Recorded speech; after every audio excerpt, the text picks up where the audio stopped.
and welcome everyone for this wonderful session.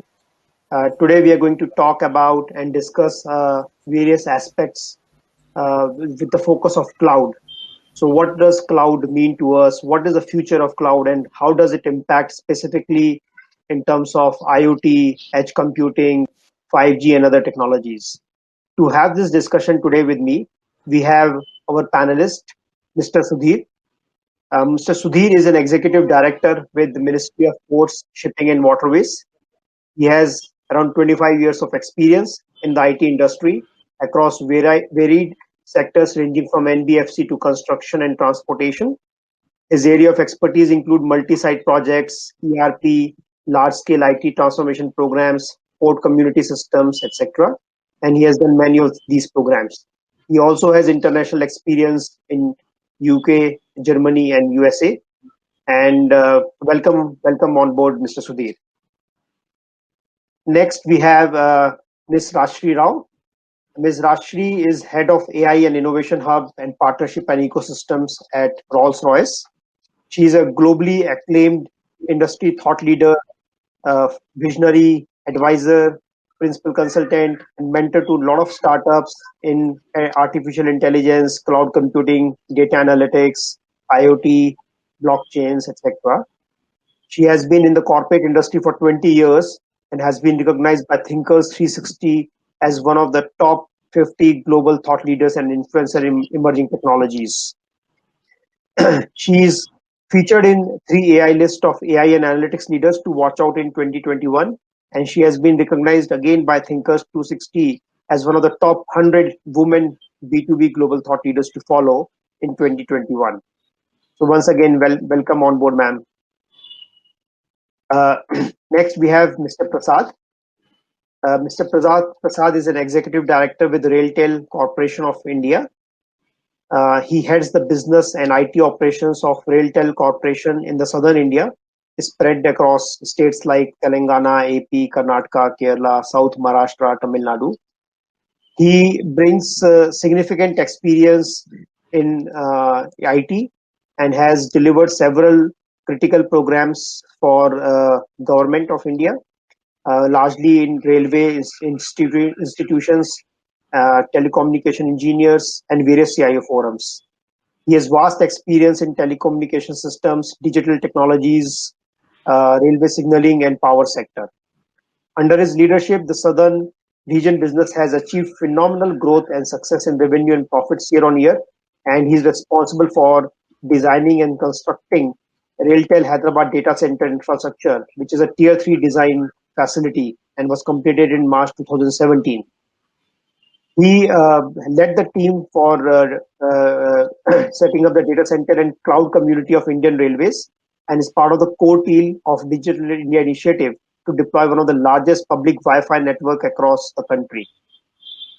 He has been rewarded and recognized by his efforts by Economic Times in year 2020, 2018 and 2019 for exceptional contribution to enterprise IT. Welcome on board, sir. Thank So you. with that, let us start. And maybe I will come to you, Sudhir, first.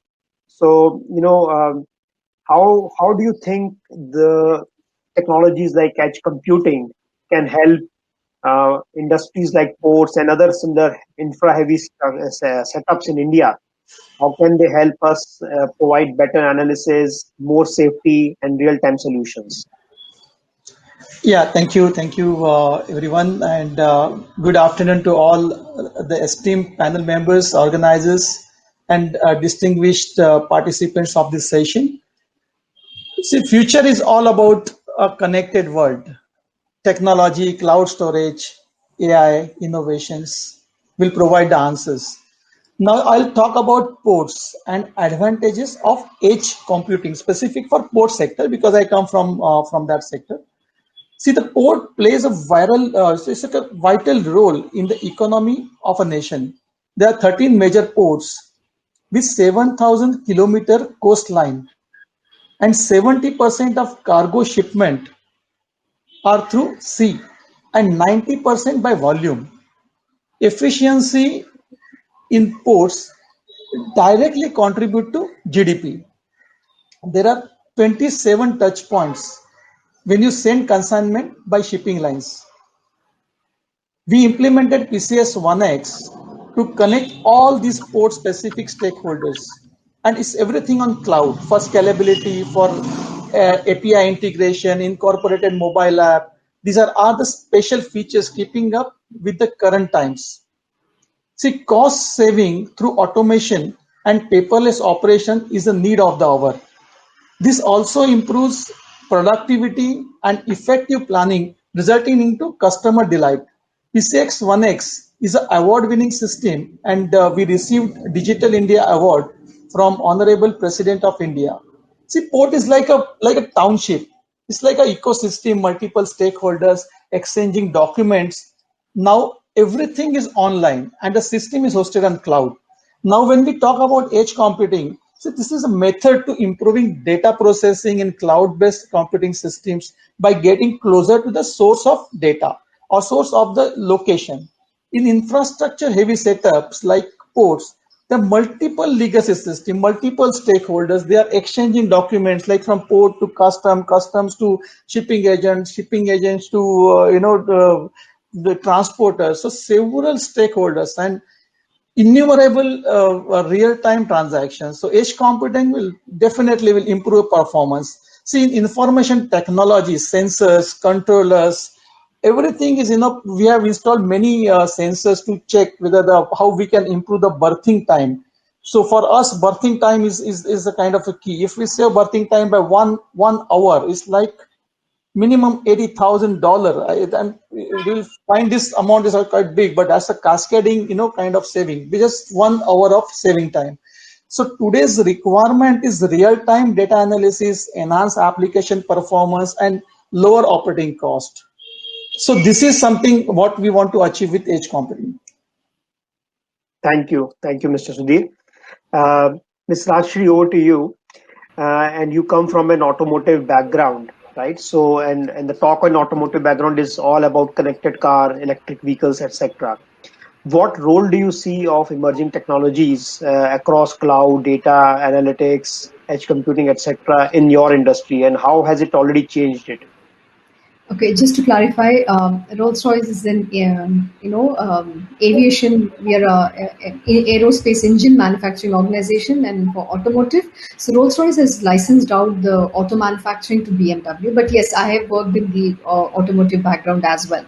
But with that, coming back, today, if you look at one of the focus areas within the automobiles industry itself is the connected vehicles, the connected car. In fact, my experience goes back when I was in Singapore, working with the Singapore government and public sector with the Land Transport Authority of Singapore. And one of the goals as part of the Smart Mobility 2030 roadmap, they wanted to achieve is connected vehicles, how everything will be connected seamlessly.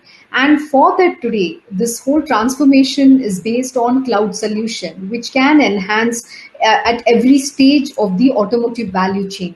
And there are major four areas where cloud may offer the greatest return on investment over the short term, and that is within the core core IT transformation, customer experience, mobility services, and connected cars, and software-defined car.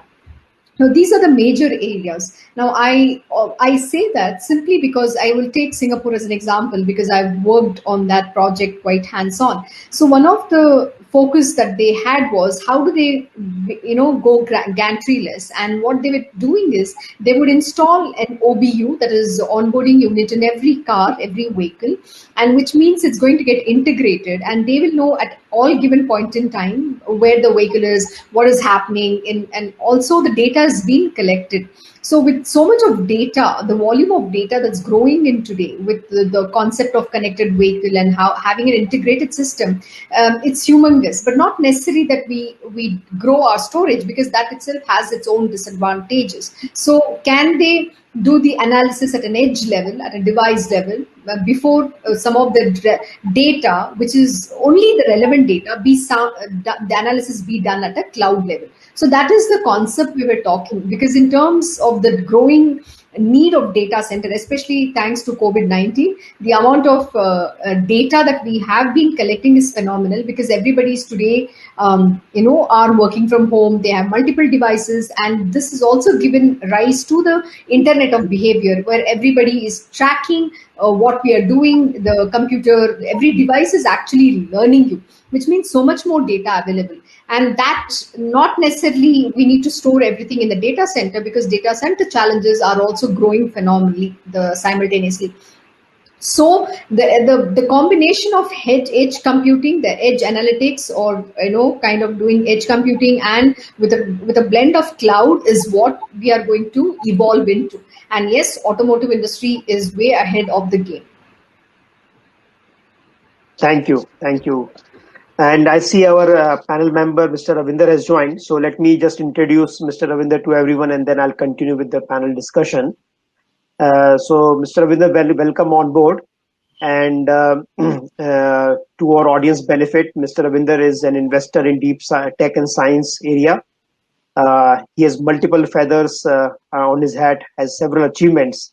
He is an Harvard alumnus and award-winning technologist with several recognitions under him. He is acknowledged as world's top 10 robotics designer, world's top 25 CIO, and one of the top leaders in Asia. He has delivered several lectures and papers across Asia, Europe, USA, and is well thought after and thought after leaders in this industry. He is an advisor to multiple boards and startups, and he helps many firms incubate and differentiate as they scale and grow. So once again, welcome, Mr. Ravinder. Thanks, Ankur. I'm just an engineer who is building things and just investing whatever I can and whatever I understand. And I'm trying to be a decent teacher. That's who I am. But thanks for that introduction. I appreciate that. Thank you. Thanks for your kind words. Mr. Prasad, coming to you for next round of question. And it's amazing to see how RailTel Corporation has contributed to overall digital India dream by providing a heavy infrastructure in telecommunication, 5G, data centers, etc. I think a lot of our audience may not be aware of it. Do you want to tell us about RailTel and its contribution to the digital industry? Yeah, thank you. Good afternoon, ladies and gentlemen. RailTel Corporation of India Limited is one of the largest neutral telecom player, and we went into ICT space 3 years back. We are around 19 years old company, and under the government banner.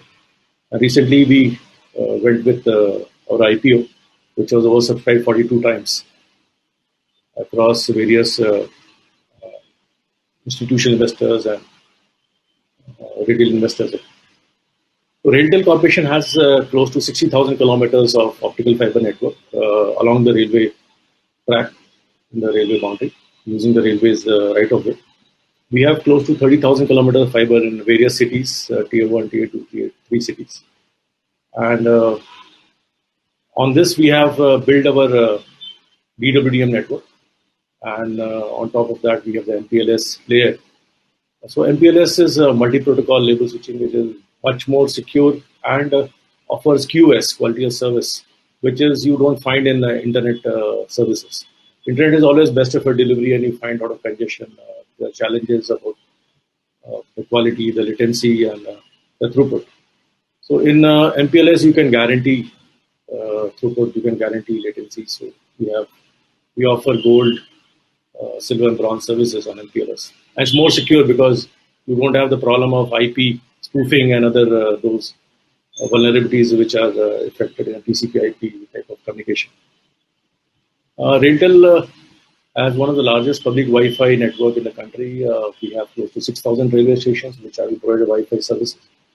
And prior to COVID, close to 20 million people were using on a daily basis Wi-Fi services.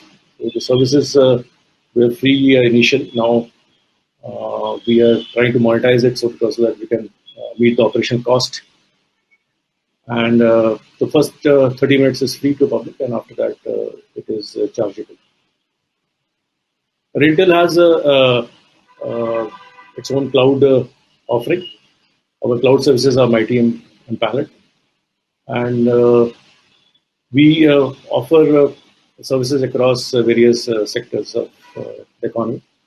We have from the sectors from the state government, municipal bodies, central government departments, and we have enterprises who are using our cloud infrastructure.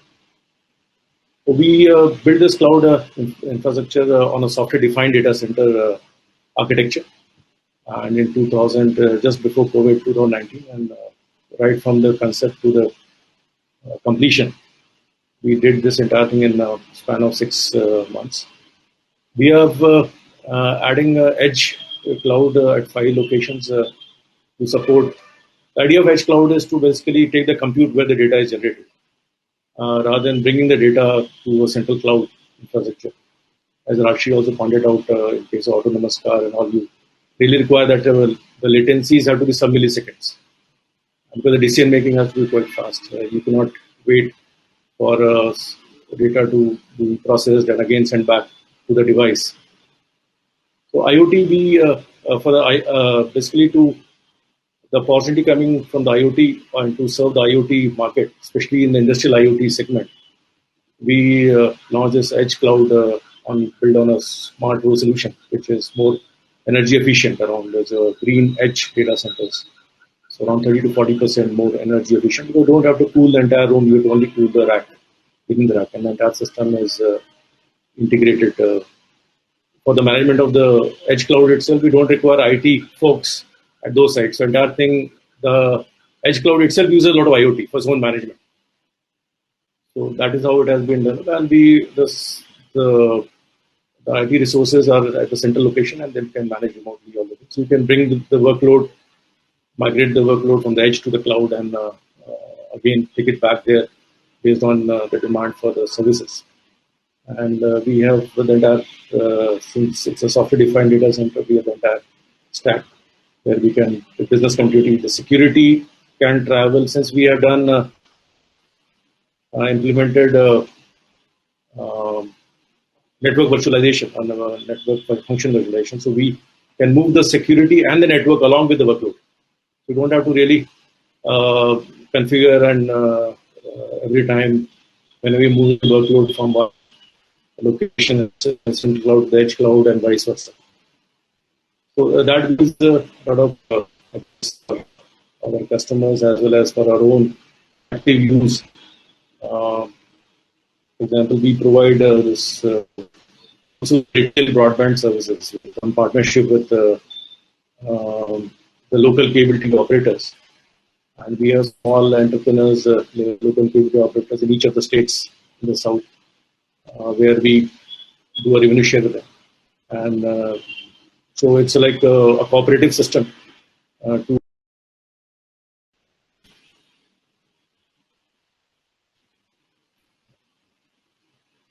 So going forward, we have also not only in the country, but we also offer very high throughput bandwidth to AWS. Amazon uses 100G.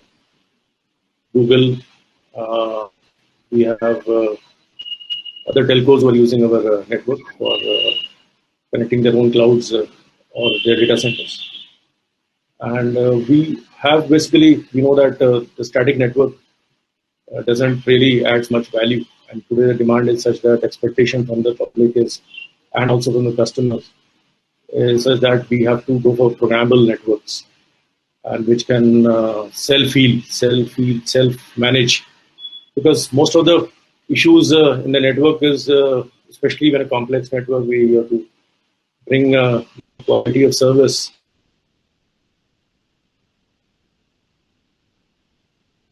Mr. Prasad, there is some communication challenge from your end, I think. So I can't hear you. Maybe I think others can't hear as well.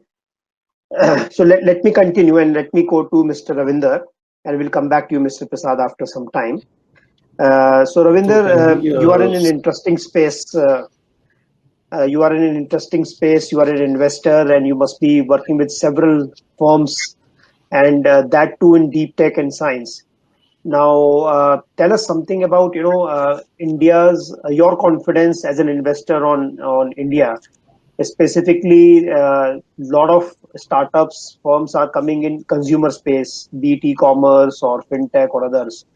How do you see investment and growth of startups in deep tech and science? And does it mean there is a lot of patience that is required? Is it a field which should be invested in? And what has been your learning so far? So of course, that you have to invest in deep tech. Look,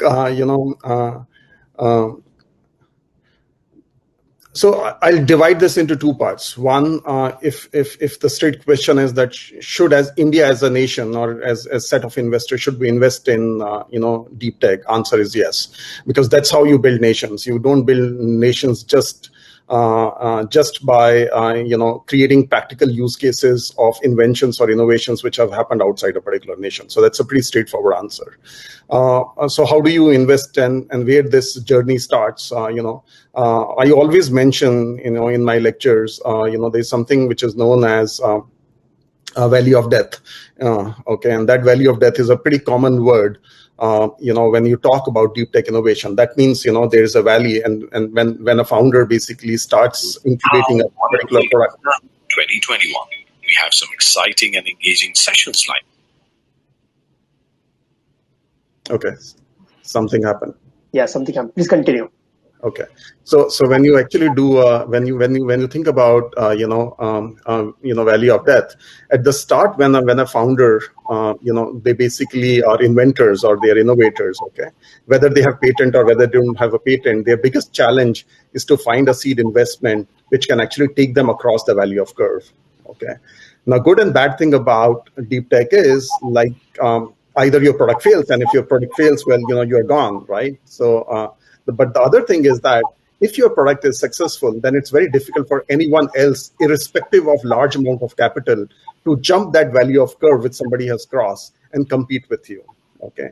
Now that hasn't happened in India, or that doesn't happen so much in India, but I'm not worried about that. If you actually look at investments or deep tech investment, they are at a nascent stage in India. Okay. That's the second part, and the B part of that second part is that how it should be done. It is not only up to investment community. Okay, it is up to universities how much they invest in research. It is up to Mr. Prasad how much he's investing in making edge computing and AI at edge far more potent, so that machines become far more intelligent, and so on and so forth. So the research is a pretty important aspect which is lacking in India, and it is as a percentage of GDP which India has, it has to play a far bigger role. But overall, I'm absolutely bullish about deep tech, and I have a feeling that certain big problems which are related to how industrial 4.0 has to be there, or how medicines have to be done, or how healthcare will be there for what I call as Bharat, that will lead the world in terms of defining or redefining, especially in Eastern European countries and Africa and South Asian countries. Thank you, Ravinder. Sudhir, coming back to you, do you think the challenges and the problems faced by port industry, the heavy infrastructure industry, is cloud or edge computing the only solution, or are there any challenges that you see which we should be aware of, and how to mitigate those challenges? So in port sector, hope I'm audible. Yeah. So in port sector, there are multiple stakeholders. So and there's a exchange of information, smart contracts, EBL. So enterprise bill of lading is like a title. And earlier EBL is a kind of a page, like in the US when you transfer your car, it's like a title. Similarly for consignments, it's like a title, and whoever owns that title or hold that title is the owner of that consignment. And in COVID, suddenly, everything stopped. There is nothing, no courier, no postal service. So that's why we implemented EBL during that time. So now this EBL needs to be secured. So without security, it's like a cyber security it's like a given. It's like need to be there, because ownership of that entire consignment holds with that EBL. So we implemented EBL with blockchain. So when we see the universe is ever expanding, and when we talk about connected world, connected ports, connected port community system, now in India we have a community system, one community system connecting all 13 ports. We have enterprise business solution where we're upgrading and moving everything on cloud. And this port community system will now start communicating with other ports like Port of Rotterdam, Port of. So there's a lot of discussion going on at this point. So this exchange is possible only if security is there. So we need to make sure cyber security is there. So we need to make sure seamless movement of data in a secured way. So what is the solution? Solution is standardization of processes. Currently, it's becoming difficult because processes are not standardized. Every port has their own different, kind of processes. So we initiated one project. These are all prerequisites for going forward. And when we studied that, there were 1,800 processes across all 13 ports. So we brought down to 163 processes. Now just imagine how what kind of a change management is required for this, because people are used to working on a different processes now. So that change management is important along with the cyber security. So one source of information, single window is required, policy amendments, because when we implemented EBL, this blockchain technology is not yet approved by RBI edit. So RBI is not approved. So that also is going on. Software, multiple software, multiple locations, multiple, those needs to be up to date with all latest patches. And AI based security solutions, those are really important. So technology is now backbone for logistics sector. So SOC is required. So without SOC it's very difficult. So in the current time, government and PSUs are moving towards digitization of processes and operations. So ensuring data security, data integrity, data analytics plays again a very important role in public sector. Distribution of resources, strategic planning, identifying areas that need special focus. All these decisions have to be based on what data trend reflects. So that is something required. Thank you, Sudhir. And again, coming to you, Rajshri, as you said, some of the industries like automotive, maybe even aviation industries, slightly ahead of the curve, and they're far more mature when it comes to some of these technology adoption. What role have you seen, or what is the importance of change management in this case?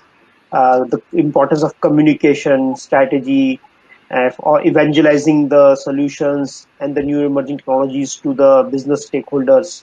How has that played out? Okay, you mean in terms of how is it being adopted within the business? Yes. Okay. See, adoption of emerging technologies has always been a challenge, and it depends, especially within automotive. Automotive is definitely ahead of the game, no doubts about it. Or if you take industries like healthcare, healthcare is getting predominant in adopting some of these edge and cloud solutions, and also today with manufacturing industry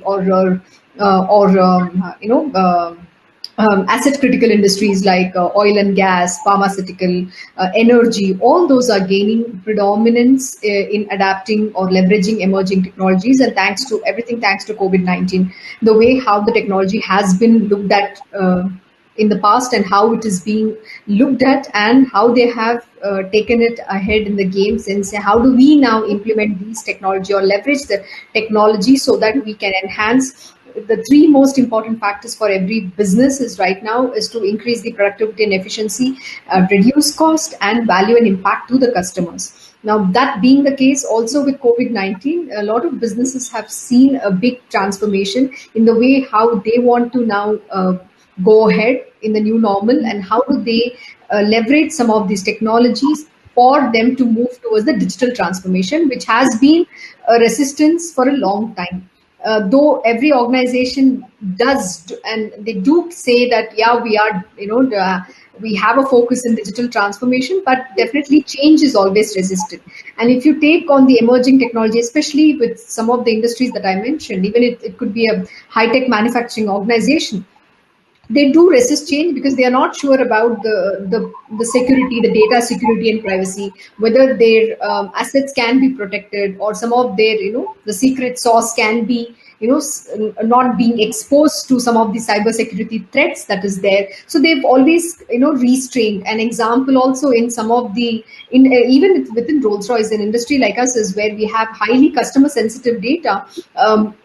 Before implementing or adopting any new technology, we go through several checks with the IT compliance. We have to meet all of these requirements, and only then we will go ahead with implementing or adapting that technology within our business function, before which we will not. But today, I see that there is a rapid change in the way how the entire industries are looking at leveraging these technology. And I can even call out, especially even within for predictive maintenance, for especially for the manufacturers, they want to be able to analyze and detect changes in their production lines right before any failure occurs. So the predictive maintenance has become also an important element. And I'll tell you way back again, this is on the real-time project that I worked in Singapore, where the MRT systems did have a breakdown. And at that time, there was a huge challenge because they could not detect what caused the breakdown, whether it is fault in the electric line, or is it a fault in the system that is existing, or within the cars itself. So where is the fault is something they were not able to detect. So what they did is, that's because the data that they were collecting was not centralized, and they did not have a way to analyze and identify where is the what is causing that breakdown.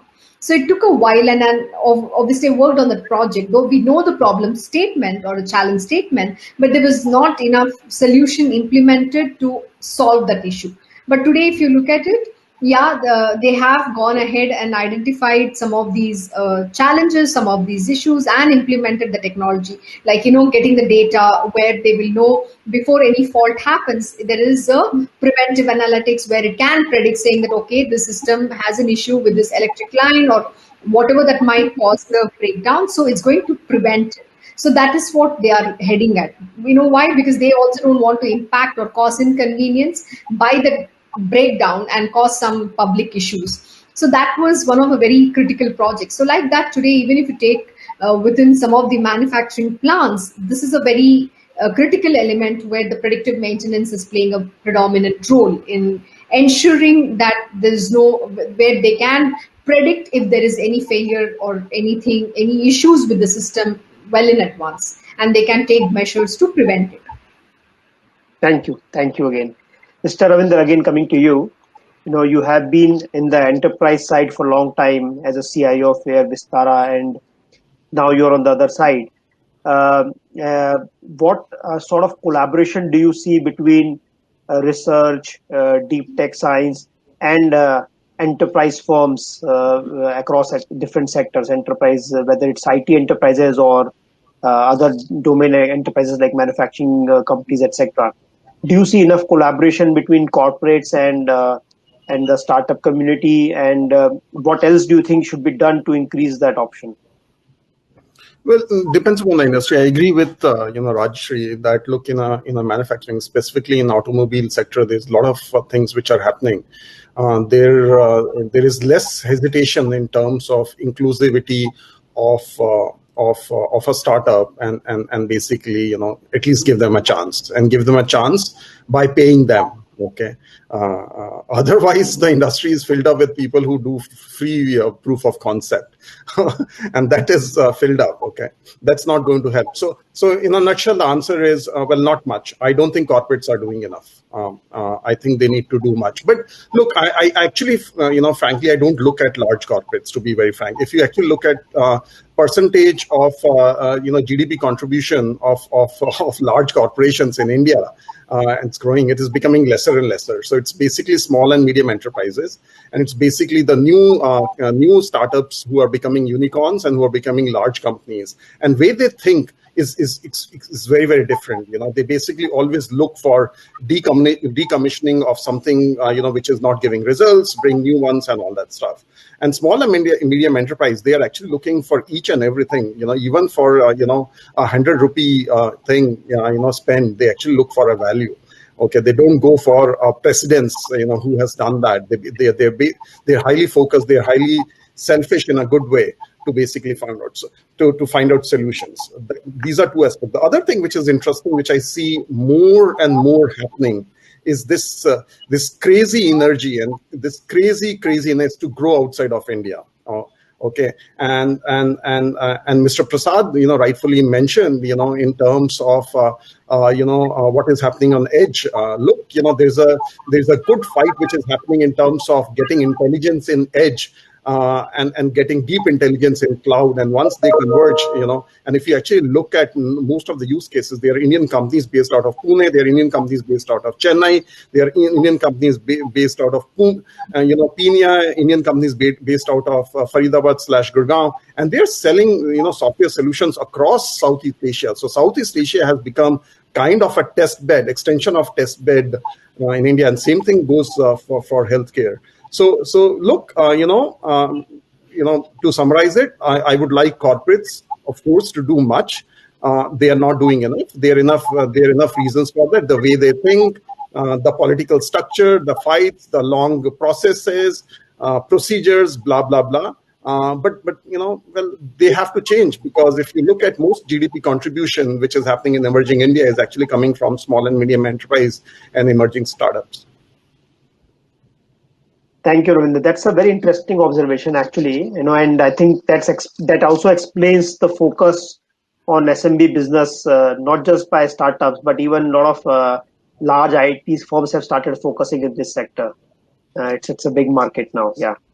Yeah, absolutely. I totally. It's a very exciting market. It's a very, very exciting market, and we have always. In fact, I think in last 24 years, if we have underestimated the power of creativity and innovation and power to reinvent themselves in a small and medium enterprises space of India, I think that for me has been a huge drawback and a mistake. But these guys are coming with vengeance, and they are reinventing themselves, and they're growing, and most of them are becoming international and quickly international. And in Southeast, look at Southeast Asia and see how many Indian small companies between 100 to 300 million dollars, and see their balance sheet.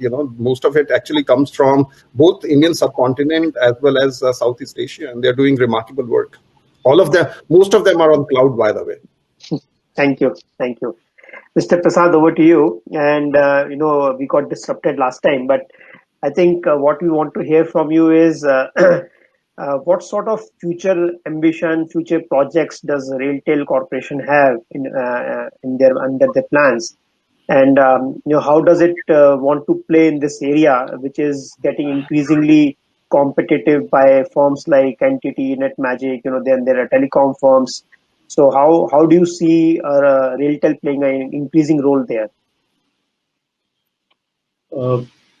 RailTel is leveraging its assets and the capabilities to serve the various sectors in the economy.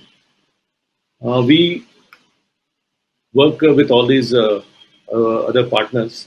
We work with other cloud service providers as well. We have internet exchange or cloud exchange, a cloud switch with most of these hyperscalers as well as the cloud service providers in India. So wherever we require a collaboration, we collaborate with them. Wherever we also compete in certain areas. Definitely, being an Indian company, government company, we have the trust of the trust is one important factor which we have. Data localization is important because mandated by RBI, all the regulators, and like other cloud service providers, they outsource certain activities. The key activities as such is handled by our own employees. Of course, except for the help desk and other L1 type of services, we also do that also, because definitely the price is an important factor in decision making by various organizations. For example, this video was talking about SOC and all, and we have deployed SOC as a service, and which it was initially for our own cloud, and now we are offering as a service as well, because it's very difficult to maintain an SOC center and the right skill set. Getting right skill set is extremely difficult, especially on cybersecurity and emerging technologies. People retaining the talent is extremely difficult. So SOC as a service is handy for organizations, SMB or MSME sector and other sectors who are looking at to outsource that activity or take as a service. We also are working on creating more edge clouds, since we are doing a project for Railways in a video surveillance system, where we are connecting a certain set of stations as a cluster, and there we are deploying edge cloud. So going forward, we'll have multiple edge clouds deployed, which can serve the demand for various customers who want data to be processed at the edge, to have the latencies and the throughput which is required for the various applications. Of course, Indian Rail is one of the looking for consuming the services on IoT for preventive maintenance, as Rashi was pointing out, for the MRTS systems. So your rolling stock, the railway system has multiple subsystems. For example, your rolling stock, you have the traction distribution system, your traction substations, you have the trackside equipment, you have the control signaling, the communication-based train control systems, you have the OCC operation control system. There are multiple subsystems which comprises the entire railway system. And definitely you want to process the things at the edge, because definitely you require quick decisions, because you cannot keep the passengers stranded. Suppose there's a failure of a rolling stock, you have to quickly evacuate or take out the rolling stock out of service and replace it with another stock, and also handle the public at the same time. And these are all safety systems. So safety, unlike other IT business applications, the safety systems, their standards are different. You cannot use Java, for example, in Java or .NET for coding for a safety system. So safety critical systems have their own language. For example, in automotive sector, where you use a safe set of C, MISRA C, Motor Industries Software Reliability Association. That is what MISRA stands for. So there are different standards. For example, in the railway signaling system, we have SENLEC standards. So these are all very niche area, very deep tech area, I should say. And definitely standardization and things play an important role in this. So going forward, we are looking at these deployments. At the same time, Indian Railways have a lot of historical data. And the railways have looking for setting up a center of excellence for analytics and AI. And we are helping them in doing it. And at this point of time, we are trying to work on various open source technologies like Hadoop and all clusters, using various tools which comes with that from the Git library, GitHub. And so these are something which is a work in progress, and we are definitely here. The most important thing is how to keep a workforce, how to keep training the workforce is important. One of the challenges that change management is extremely important. The challenge, so we try to do the run approach, whereas R stands for reskilling and U stands for upskilling and stands for new skilling.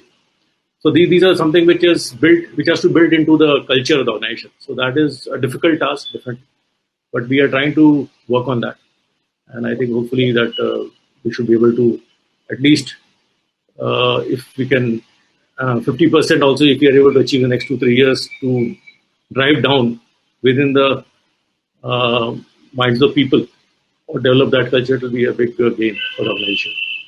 Thank you, Mr. Prasad. I think we are almost out of the time, and with that, let me conclude this session. And really, thanks and appreciate everyone and your time and your effort to come here and share the interesting insights with all of us. With that, goodbye, good luck, and have a good day.